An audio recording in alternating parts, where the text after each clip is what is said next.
മനോനില തെറ്റിയ യുവാവിനെ കൊട്ടാരക്കര കലൈപുരം ആശ്രയ സങ്കേതം ഏറ്റെടുത്തു. കുളക്കടയിലും പരിസരങ്ങളിലും രണ്ടാഴ്ചയായി കാണപ്പെട്ട ഇയാൾ അടൂർ മിത്രാപുരം സ്വദേശിയാണെന്നും പേര് സുനിൽ എന്നാണെന്നും അറിയാൻ കഴിഞ്ഞു.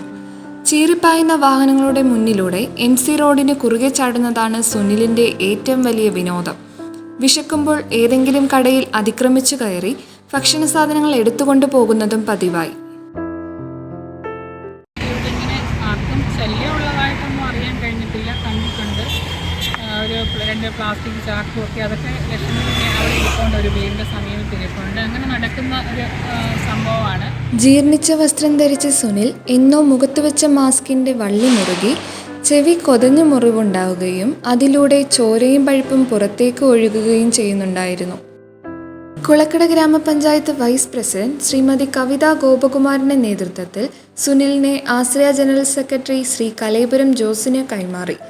സ്ഥലത്തെ പൊതുപ്രവർത്തകരായ ശ്രീ ദിലീപ് കുമാർ, ശ്രീ രാധാകൃഷ്ണൻ, ശ്രീ രാജേന്ദ്രൻ നായർ, ശ്രീ ശ്യാം, ശ്രീ ബിജു എന്നിവരടക്കം നിരവധി പേർ ചടങ്ങിന് സാക്ഷികളായി.